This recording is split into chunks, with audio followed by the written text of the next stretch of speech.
ಇತ್ತೀಚಿನ ಸಂಚಿಕೆಗಳನ್ನು ಜಾಹೀರಾತಿನ ಕಿರಿಕಿರಿ ಇಲ್ಲದೆ ನೋಡಿ.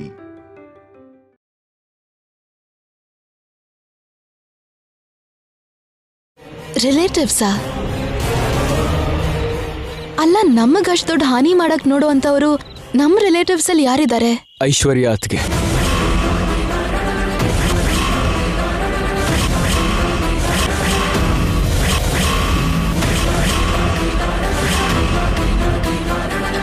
ನಂಗೆ ಯಾಕೋ ಐಶ್ವರ್ಯ ಅತ್ಗೆನೇ ಈ ಕೆಲಸ ಮಾಡಿರ್ಬೋದು ಅಂತ ಡೌಟ್ ಆಗ್ತಾ ಇದೆ ಶ್ಯಾಮ.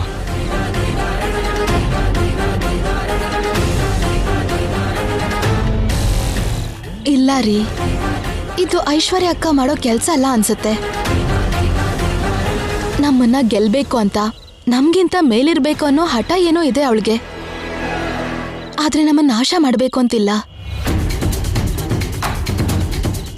ನನಗೇನೋ ಐಶ್ವರ್ಯ ಅಕ್ಕನ ಮೇಲೆ ಚಿಕ್ಕ ಡೌಟ್ ಕೂಡ ಬರಲಿಲ್ಲ. ನಾವು ನಿಜ ಏನು ಅಂತ ತಿಳ್ಕೊಳ್ದೆ ಅವ್ರ ಮೇಲೆ ಡೌಟ್ ಪಡೋದು ಕರೆಕ್ಟ್ ಅಲ್ಲ ರೀ. ಸರಿ ಶ್ಯಾಮ, ಹಾಗಾದ್ರೆ ಇದನ್ನ ಯಾರು ಮಾಡಿರ್ಬೋದು?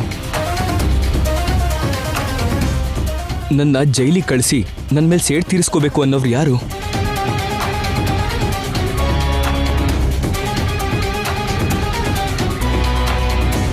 ಎಷ್ಟು ಯೋಚನೆ ಮಾಡಿದ್ರು ಏನೂ ಪ್ರಯೋಜನನೇ ಆಗ್ತಿಲ್ಲ. ಈ ಆಕ್ಸಿಡೆಂಟ್ ವಿಷಯ ಎಷ್ಟು ಮರಣ ಅನ್ಕೊಂಡ್ರು ನನಗ್ ಪದೇ ಪದೇ ಅದೇ ನೆನಪಾಗ್ತಿದೆ. ನಿಮಗ್ ಗೊತ್ತಿಲ್ಲದೆ ನಿಮ್ ಕಾರ್ ತಗೊಂಡು ಹೋದ್ರು, ನಿಮ್ಮನ್ ಕೊಲೆ ಕೇಸಲ್ಲಿ ಸಿಕ್ಕಾಕ್ಸೋಕ್ ನೋಡಿದ್ರು. ಅಂದ್ರೆ ಅವ್ರು ತುಂಬಾ ಪ್ರೀ ಪ್ಲಾನ್ ಮಾಡಿದ್ದಾರೆ. ನಮ್ಮ ಮೇಲೆ ತುಂಬಾ ದ್ವೇಷ ಇದೆ. ನಾವ್ ಯಾರಿಗೂ ಯಾವ ದ್ರೋಹನೂ ಮಾಡಿಲ್ಲ. ಹಾಗಿದ್ಮೇಲೆ ನಮ್ಮೇಲೆ ಸೇಡ್ ತೀರಿಸ್ಕೊಳ್ಳೋಕೆ ಯಾರು ನೋಡ್ತಾರೆ? ನನ್ಗೇನು ಅರ್ಥ ಆಗ್ತಿಲ್ಲ ರೀ. ನೀನೇನ್ ಚಿಂತೆ ಮಾಡಬೇಡ ಶ್ಯಾಮ, ಖಂಡಿತ ಅವ್ರು ಯಾರು ಅಂತ ಬೇಗ ಗೊತ್ತಾಗತ್ತೆ. ಬೇಗ ಗೊತ್ತಾಗತ್ತೆ ಅಂತ ಕಾಯ್ತಾ ಇರಕ್ಕಾಗಲ್ಲ ರೀ. ನಾವೇ ಅವ್ರನ್ನ ಹುಡುಕ್ಬೇಕು. ನಮ್ಮ ಅದೃಷ್ಟಕ್ಕೆ ನೀವ್ ಈ ಕೇಸಿಂದ ಹೊರಗೆ ಬಂದ್ರಿ. ವನಜಾಕ್ಷಿ ಅತ್ತಿಗೆಗೆ ಏನೂ ಆಗಿಲ್ಲ. ಆದ್ರೆ ಮುಂದೆ ಅವ್ರೇನ್ ಮಾಡ್ತಾರೋ, ಇನ್ನೆಷ್ಟು ಕೆಳಗಿಳಿತಾರೋ. ಅದಕ್ಕೆ ನಾವೇ ಕೇರ್ಫುಲ್ ಆಗಿರ್ಬೇಕು. ಹೇಗಾದ್ರೂ ಸರಿ, ಅವ್ರನ್ನ ನಾವೇ ಕಂಡು ಹಿಡಿಬೇಕು. ನಾವ್ಯಾಕೆ ಶ್ಯಾಮ? ಪೊಲೀಸರು ಅದೇ ಕೆಲಸ ಮಾಡ್ತಿದಾರಲ್ವಾ, ಅವರೇ ನೋಡ್ಕೋತಾರೆ ಬಿಡು. ಅವ್ರು ಮಾಡಲ್ಲ ಅಂತ ನಾನು ಹೇಳಿದ್ದಲ್ಲ ರೀ. ಅವ್ರೀಗ ಎಲೆಕ್ಷನ್ಸ್ ಅಲ್ಲಿ ಬ್ಯುಸಿ ಆಗಿದ್ದಾರೆ. ಈ ಟೈಮಲ್ಲಿ ಈ ಕೇಸ್ ಇನ್ವೆಸ್ಟಿಗೇಷನ್ ಮಾಡೋದು ಅವ್ರಿಗಾಗದೇ ಇರ್ಬೋದಲ್ವಾ? ಅದಕ್ಕೆ ನಾವೇ ಹುಡುಕ್ಬೇಕು ಅಂದಿದ್ದು. ಇಲ್ಲಾಂದ್ರೆ ಅವರಿಂದ ಯಾವ ಥರ ಅಪಾಯ ಆಗುತ್ತೋ ಏನೋ ಅಂತ ಭಯ ಆಗ್ತಿದೆ. ಸರಿ ಶ್ಯಾಮ, ನಾವೇ ಹುಡುಕಿ ಹಿಡಿಯೋಣಂತೆ. ಆದ್ರೆ ಹೇಗೆ? ಯಾವ ಚಿಕ್ಕ ಕ್ಲೂನು ಸಿಗ್ಲಿಲ್ವಲ್ಲ? ಹೌದು ರೀ. ಈಗ ನಮ್ಗೆ ಒಂದು ಚಿಕ್ಕ ಕ್ಲೂ ಸಿಕ್ಕಿದ್ರು ನಾವು ಅವ್ರನ್ನ ಹಿಡಿಬೋದು.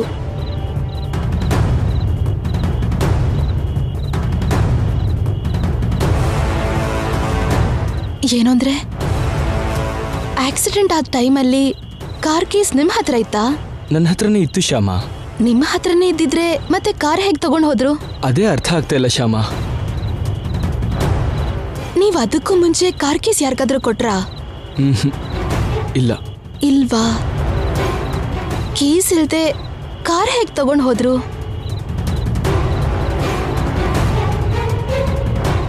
ಶ್ಯಾಮ, ಅದಕ್ಕೂ ಮೊದಲು ಕಾರ್ನ ಸರ್ವಿಸಿಗೆ ಕೊಟ್ಟಿದ್ದೆ. ಅವನು ಹೇಳಿದ ಟೈಮಲ್ಲೇ ಕಾರ್ ವಾಪಸ್ ತಂದ್ಕೊಟ್ಟ. ಸರ್ವಿಸ್ ಕೊಟ್ಟಿದ್ರಾ? ಸರ್ವಿಸ್ ಇಂದ ತಂದ್ಮೇಲೆ ಕಾರ್ ಸರಿಯಾಗೇ ಇತ್ತಾ? ಸರಿಯಾಗೇ ಇತ್ತು ಶ್ಯಾಮ. ನನ್ಗೆ ಯಾಕೋ ಅಲ್ಲೇ ಏನೋ ಆಗಿದೆ ಅಂತ ಅನ್ಸ್ತಿದೆ ರೀ. ತಪ್ಪ? ಹೌದು ರೀ. ಕಾರ್ಗೆ ಡ್ಯಾಮೇಜ್ ಆಗದೆ ತೆಗಿಬೇಕು ಅಂದ್ರೆ ಖಂಡಿತ ಕೀಸ್ ಬೇಕು. ಕೀ ಏನೋ ನಿಮ್ಮ ಹತ್ರ ಇತ್ತು ಅಂದ್ರೆ ಅವರು ಡೂಪ್ಲಿಕೇಟ್ ಕೀಯಲ್ಲೇ ಕಾರ್ ತೆಗ್ದಿರ್ಬೇಕು. ನೀವು ಸರ್ವಿಸ್ ಕೊಟ್ಟಾಗ ಹೀಗಾಗೋ ಅವಕಾಶ ಇದೆ. ಹೌದು ಶ್ಯಾಮ, ಇದೆಲ್ಲ ಯೋಚನೆ ಮಾಡ್ತಿದ್ರೆ ನಂಗೂ ಕೂಡ ಡೌಟ್ ಆಗ್ತಿದೆ. ನಮಗ್ ಸಿಕ್ಕಿರೋ ಕ್ಲೂ ಕೀ.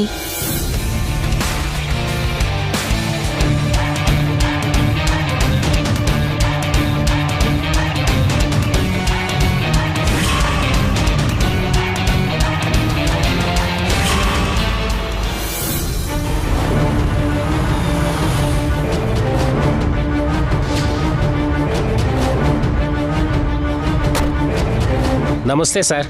ನಮಸ್ತೆ. ಮೊನ್ನೆ ನಮ್ ಕಾರ್ ಸರ್ವಿಸ್ ಮಾಡಿದ್ದು ನೀವೇ ಅಲ್ವಾ? ಹೌದು ಮೇಡಮ್, ನಾನೇ ಮಾಡಿದ್ದು.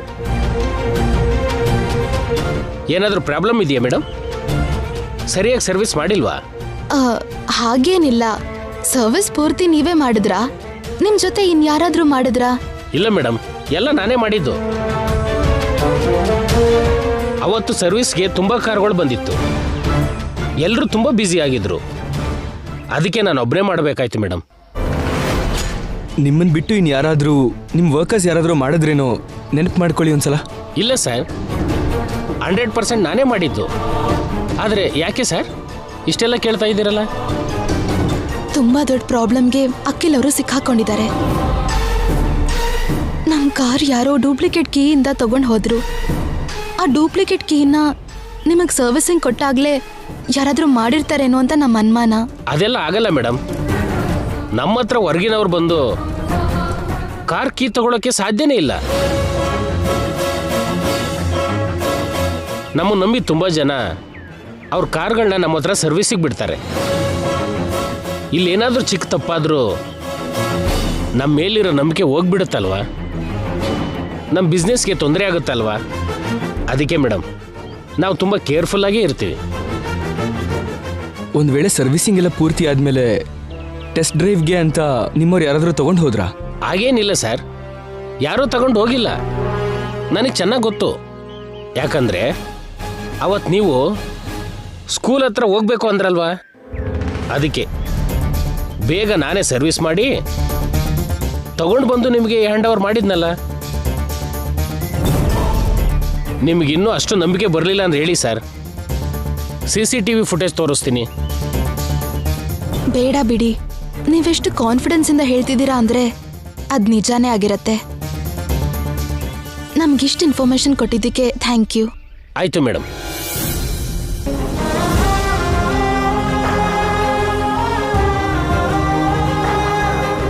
ಶ್ಯಾಮ, ಇಲ್ಲಿ ಯಾವ ಥರದ ಇನ್ಫಾರ್ಮೇಶನು ಸಿಗ್ಲಿಲ್ಲ. ಇವಾಗ ಏನು ಮಾಡೋದು? ಒಂದ್ ಕೆಲ್ಸ ಶುರು ಮಾಡಿದ್ಮೇಲೆ ಅದನ್ನ ಸಾಧಿಸೋಕೆ ಪ್ರಯತ್ನ ಮಾಡ್ಬೇಕೇ ಹೊರತು ಮಧ್ಯದಲ್ಲೇ ಬಿಡಬಾರ್ದು. ಏನಂದ್ರೆ ಹತ್ರದಲ್ಲಿ ಡೂಪ್ಲಿಕೇಟ್ ಕೀ ತಯಾರು ಮಾಡೋರು ಎಲ್ಲಿರ್ತಾರೆ? ಅವ್ರ ಹತ್ರ ಹೋದ್ರೆ ಏನಾದ್ರೂ ಇನ್ಫಾರ್ಮೇಶನ್ ಸಿಗ್ಬೋದಲ್ಲ? ಅದು ಕರೆಕ್ಟ್. ಹೋಗೋಣ ಬಾ.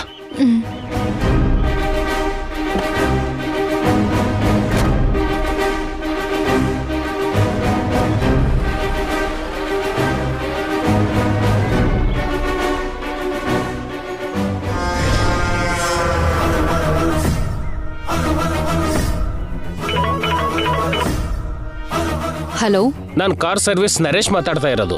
ಹೇಳು. ಅಖಿಲು ಶ್ಯಾಮ್ ಇಬ್ಬರು ಸೇರಿ ನನ್ನ ಕಾರ್ ಸರ್ವಿಸ್ ಸೆಂಟ್ರಿಗೆ ಬಂದಿದ್ರು ಮೇಡಮ್.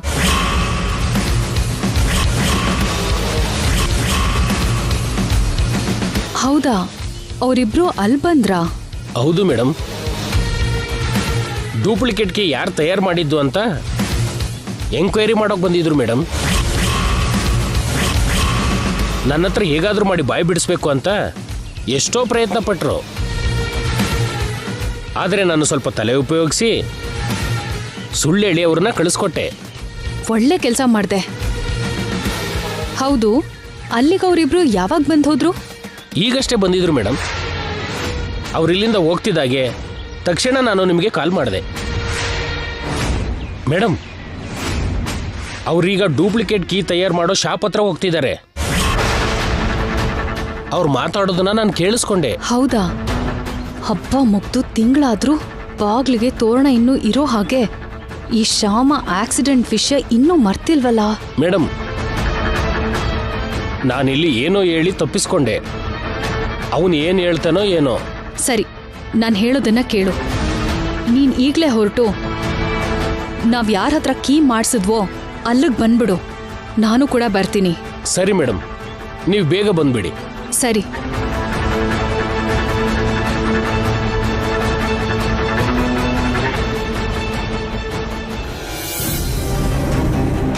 ಡೂಪ್ಲಿಕೇಟ್ ಕೀ ಮಾಡ್ಕೊಟ್ಯಾ ಅಂತ ಎನ್ಕ್ವೈರಿ ಮಾಡಕ್ಕೆ ನಿನ್ ಹತ್ರ ಯಾರಾದ್ರೂ ಬರ್ಬೋದು.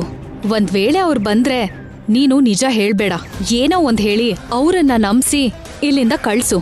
ಹಾಗೆ ಆಗ್ಲಿ ಮೇಡಮ್. ಅವ್ರು ಕೇಳೋ ಪ್ರಶ್ನೆಗೆ ನೀನು ಹೆದರ್ತಾ ಉತ್ತರ ಕೊಟ್ರೆ ನಮ್ಗೆ ಶಿಕ್ಷೆ ಆಗುತ್ತೆ.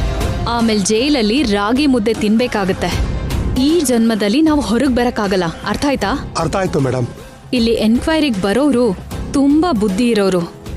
ನೀನ್ ಚಿಕ್ಕ ಹಿಂಟ್ ಕೊಟ್ರು ಎಲ್ಲ ತಿಳ್ಕೊತಾರೆ.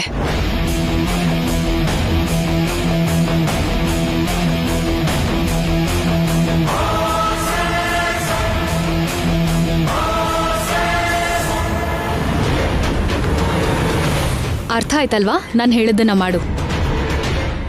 ಮೇಡಮ್, ಅವ್ರು ಬರ್ತಿದ್ದಾರೆ. ಅವ್ರು ಬಂದಾಯ್ತು. ನೀನ್ ತುಂಬಾ ಹುಷಾರಾಗಿ ಮಾತಾಡು. ಸರಿ ಮೇಡಮ್.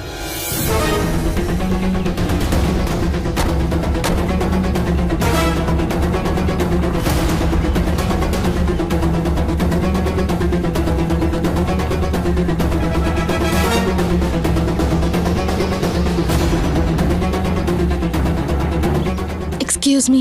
ಹೇಳಿ ಅಮ್ಮ. ಈ ಶಾಪ್ ನಿಮ್ದೇನಾ? ಹೌದು, ನಂದೇ ಸರ್. ಇಲ್ಲಿ ಡೂಪ್ಲಿಕೇಟ್ ಕೀಸ್ ತಯಾರು ಮಾಡೋರು ನೀವೇನಾ, ಇಲ್ಲ ಬೇರೆ ಯಾರಾದರೂ ಇದ್ದಾರಾ? ನಾನೊಬ್ಬನೇ ಮಾಡ್ತೇನೆ ಮೇಡಮ್. ನಿಮ್ಗೆ ಯಾವ ರೀತಿ ಕೀ ತಯಾರು ಮಾಡಬೇಕು? ಒರಿಜಿನಲ್ ಕೀ ತಂದಿದ್ದೀರಾ? ನಮಗೆ ಯಾವ ಕೀನೂ ಬೇಕಾಗಿಲ್ಲ. ನಾನು ಎನ್ಕ್ವೈರಿಗೆ ಬಂದೆ. ಎನ್ಕ್ವೈರಿಗ? ಹೌದು. ಯಾರೋ ಒಬ್ಬ ವ್ಯಕ್ತಿ ಡೂಪ್ಲಿಕೇಟ್ ಕೀಯಿಂದ ನಮ್ಮ ಕಾರ್ ತಗೊಂಡು ಹೋಗಿ ಆಕ್ಸಿಡೆಂಟ್ ಮಾಡಿದ್ದಾರೆ. ಇತ್ತೀಚೆಗೆ ಡೂಪ್ಲಿಕೇಟ್ ಕಾರ್ ಕೀ ಮಾಡಿ ಅಂತ ಯಾರಾದರೂ ಬಂದ್ರಾ? ಆ ರೀತಿ ಯಾರೂ ಬರಲಿಲ್ಲ. ಒಂದ್ಸಲ ಚೆನ್ನಾಗಿ ನೆನಪು ಮಾಡ್ಕೊಳ್ಳಿ, ಯಾರೋ ಬಂದಿರ್ಬೋದು. ಇಲ್ಲ ಸರ್, ಯಾರೂ ಬರಲಿಲ್ಲ. ನನ್ನ ಹತ್ರ ಬರೋರೆಲ್ಲ ಬೀರು ಕೀ, ಮನೆ ಕೀ, ಡೋರ್ ಕೀ ಅಂತ ಬರ್ತಾರಷ್ಟೇ. ಕಾರ್ ಕೀ ಮಾಡಿಕೊಡಿ ಅಂತ ಯಾರೂ ಕೇಳಿಲ್ಲ. ನಿಜ ಹೇಳಿ, ಇದು ತುಂಬಾ ಕ್ರಿಟಿಕಲ್ ಕೇಸ್. ಆ ಕೀ ಸಹಾಯದಿಂದ ಒಬ್ಬ ವ್ಯಕ್ತಿ ಆಕ್ಸಿಡೆಂಟ್ ಮಾಡಿದ್ರು. ಈಗ ಅವರು ಕೋಮಾದಲ್ಲಿದ್ದಾರೆ. ಈ ಕೇಸ್ನ ಪೊಲೀಸರು ತುಂಬಾ ಸೀರಿಯಸ್ ಆಗಿ ಇನ್ವೆಸ್ಟಿಗೇಷನ್ ಮಾಡ್ತಿದ್ದಾರೆ. ನೀವೇನು ಭಯ ಪಡ್ಬೇಡಿ. ಇವಾಗ ನೀವು ನಿಜ ಹೇಳಿದ್ರೆ ನಿಮ್ಗೆ ಯಾವ ತೊಂದರೆನೂ ಆಗಲ್ಲ. ಮೇಡಮ್, ನಾನು ಯಾವ ತಪ್ಪು ಮಾಡಿಲ್ಲ. ಯಾರಿಗೂ ಹೆದರೋ ಅಗತ್ಯನೇ ಇಲ್ಲ ಮೇಡಮ್. ನಾನು ನಿಜಾನೇ ಹೇಳ್ತಿದ್ದೀನಿ ಮೇಡಮ್. ಪೊಲೀಸರು ಬಂದರೂ ಕೂಡ ಇದೇ ವಿಷಯ ಹೇಳ್ತೀನಿ.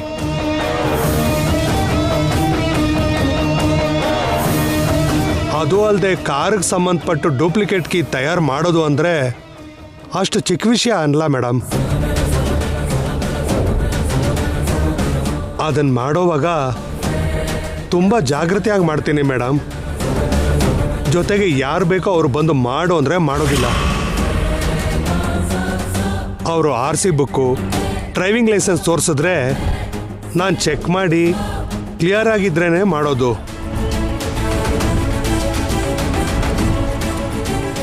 ಮೊದಲೇ ಕಾಲ ಸರಿಯಾಗಿಲ್ಲ ಮೇಡಮ್. ಯಾರನ್ನು ನಂಬೋದೋ ಯಾರನ್ನು ನಂಬಾರ್ದೋ ತಿಳಿಯೋದೇ ಇಲ್ಲ.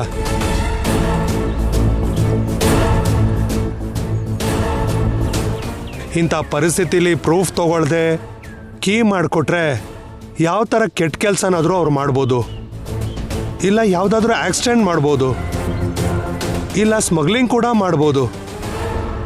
ಈ ಥರ ಎಷ್ಟೋ ಅಪಾಯ ಆಗೋ ಸಾಧ್ಯತೆ ಇದೆ ಮೇಡಮ್. ಇಂಥದ್ದೇನಾದರೂ ಆದರೆ ಇವತ್ತಲ್ಲದೆ ಇದ್ರೂ ನಾಳೆ ಆದರೂ ಪೊಲೀಸ್ನವರು ಕಂಡುಹಿಡಿತಾರೆ. ಮೊದಲು ನನ್ನ ಹೆಸರು ಹೇಳೋದಿಲ್ವಾ ಮೇಡಮ್?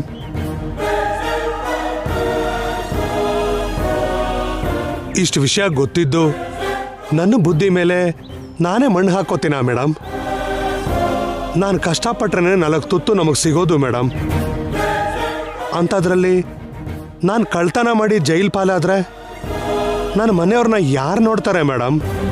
ಅದಕ್ಕೇನೆ ಅಂಥದ್ರಿಂದ ದೂರ ಇರ್ತೀನಿ. ಸರಿ ರೀ, ಇನ್ನೊಂದು ಶಾಪಿಗೆ ಹೋಗ್ಬಿಟ್ಟು ಬರೋಣ. ನಡಿ.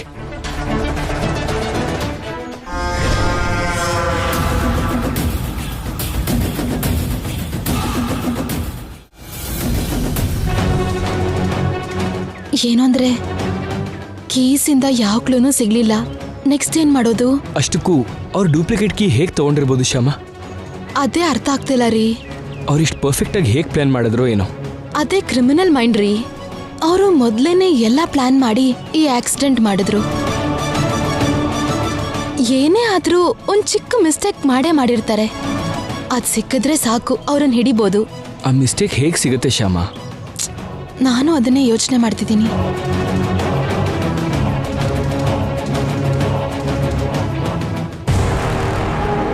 ಏನಂದ್ರೆ CCTV ಫುಟೇಜಾ? ನಮ್ಗಿರೋ ಆಪ್ಷನ್ ಅದೊಂದೇ ರೀ. ಅದರಿಂದ ನಮ್ಗೇನಾದ್ರೂ ಕ್ಲೂಸ್ ಸಿಗೋ ಅವಕಾಶ ಇರತ್ತೆ.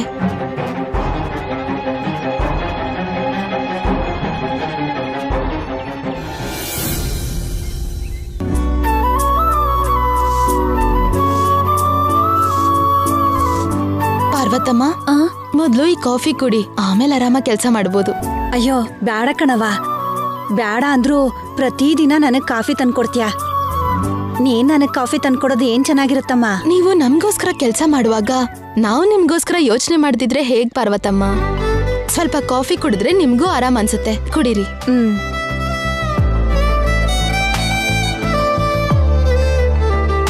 ನೀನ್ ಹಾಲು ಕುಡಿತ್ಯಾ? ಮಮ್ಮಿ. ವಿಹಾರಿ ಇರು, ನಿನ್ಗೂ ಹಾಲು ತರ್ತೀನಿ. ಏಯ್, ನನ್ ಕುದುರೆ ಮೇಲೆ ಕೂತಿದ್ಯಲ್ಲ, ಇಳಿ.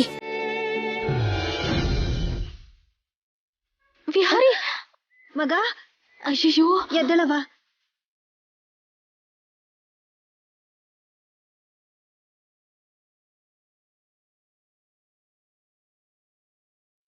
ಏಯ್, ಏನ್ ಮಾಡಿದ್ಯೋ? ಸ್ವಲ್ಪನೂ ಬುದ್ಧಿ ಇಲ್ವಾ ನಿನ್ಗೆ? ಅವಳನ್ನ ಯಾಕೆ ಬೀಳಿಸ್ದೆ? ಆ ಕುದುರೆ ಗೊಂಬೆ ನಂದು, ಅದ್ರ ಮೇಲೆ ಯಾಕೆ ಕೂತಿದ್ಲು? ನಮ್ಮ ಮನೇಲಿ ಕೆಲಸ ಮಾಡೋರು ನಮ್ ಗೊಂಬೆ ಮೇಲೆ ಕುತ್ಕೋಬಾರ್ದು. ವಿಹಾರಿ ತಪ್ಪು, ಹಾಗೆಲ್ಲ ಮಾತಾಡ್ಬಾರ್ದು. ಅವಳು ಕೂತಿದ್ರೆ ಹಾಗೆ ತಳ್ತೀಯಾ?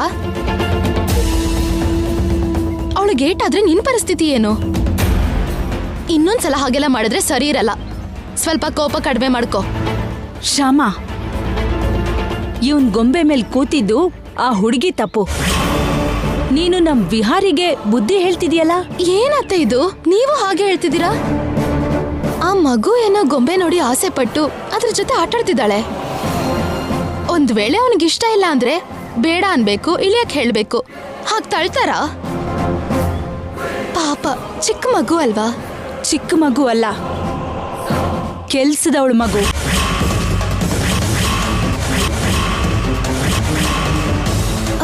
ಅತ್ತೆ, ನೀವೂನು ಯಾರನ್ನ ಎಲ್ಲಿಡ್ಬೇಕೋ ಅಲ್ಲೇ ಇಡ್ಬೇಕು ಶ್ಯಾಮ. ಮಕ್ಕಳಿಗೆ ಇಷ್ಟ ಆಗೋ ಗೊಂಬೆನ ಯಾರಾದ್ರೂ ಮುಟ್ಟಿದ್ರೆ ಅವರಿಗೆ ಕೋಪ ಬರುತ್ತೆ. ಹಾಗೆ ವಿಹಾರಿಗೂ ಕೂಡ ಕೋಪ ಬಂದಿದೆ. ಇನ್ನಿದನ್ನ ಬಿಟ್ಬಿಡು. ವಿಹಾರಿ, ಬಾ ಪುಟ್ಟ.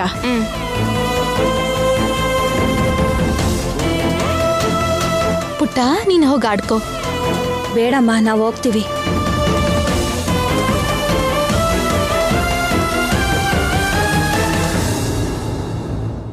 ವಿಹಾರಿ ಹಠ ದಿನದಿಂದ ದಿನಕ್ಕೆ ಹೆಚ್ಚಾಗ್ತಿದೆ. ಬೆಳೀತಾ ಬೆಳೀತಾ ಇವನ್ ಹಠ ಕಡಿಮೆ ಆಗತ್ತೆ ಅನ್ಕೊಂಡ್ರೆ ಹಾಗೇನೂ ಆಗ್ತಿಲ್ಲ. ನನ್ಗೆ ಇವನ್ ಜೀವನ ಏನಾಗತ್ತೆ ಅಂತ ಭಯ ಆಗ್ತಿದೆ. ಈಗ ನಾನೇನ್ ಮಾಡ್ಲಿ? ಕೃಷ್ಣ, ನನ್ ಮಗುನ ನೀನೇ ಕಾಪಾಡ್ಬೇಕು.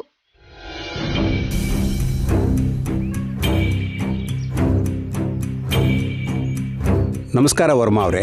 ನಮಸ್ಕಾರ ಗುರುಗಳೇ, ಬನ್ನಿ ಕೂತ್ಕೊಳ್ಳಿ. ಏನು ವರ್ಮಾ ಅವರೇ, ಇದ್ದಕ್ಕಿದ್ದಾಗೆ ಬಾ ಅಂದಿದ್ದೀರಾ? ಏನಿಲ್ಲ ರೀ, ನಮ್ಮ ಸೊಸೆ ನಮ್ಮ ಮೊಮ್ಮಗನ ಬಗ್ಗೆ ಏನೋ ಆಲೋಚನೆಲಿದ್ದಾಳೆ. ನಿಮ್ಮ ಸಲಹೆ ತಗೊಳ್ಳೋದಿಕ್ಕೆ ನೀವೇನಾದರೂ ಪರಿಹಾರ ಹೇಳ್ತೀರಾ ಅಂತ ಹೇಳ್ದೆ. ಹೇಳಮ್ಮ, ಏನು ಸಮಸ್ಯೆ? ಅದೇ ಗುರುಗಳೇ, ದಿನ ದಿನ ನನ್ ಮಗ ತುಂಬಾ ವಿಚಿತ್ರವಾಗಿ ಆಡ್ತಿದ್ದಾನೆ. ಹೋಗ್ತಾ ಹೋಗ್ತಾ ಒಳ್ಳೇದ್ನ ಅವನಾಗೆ ಅಭ್ಯಾಸ ಮಾಡ್ಕೋತಾನೆ ಅನ್ಕೊಂಡ್ರೆ ಅವನ್ ಮಾತ್ರ ಕೆಟ್ಟ ವಿಷಯಕ್ಕೆ ಜಾಸ್ತಿ ವಾಲ್ತಿದ್ದಾನೆ.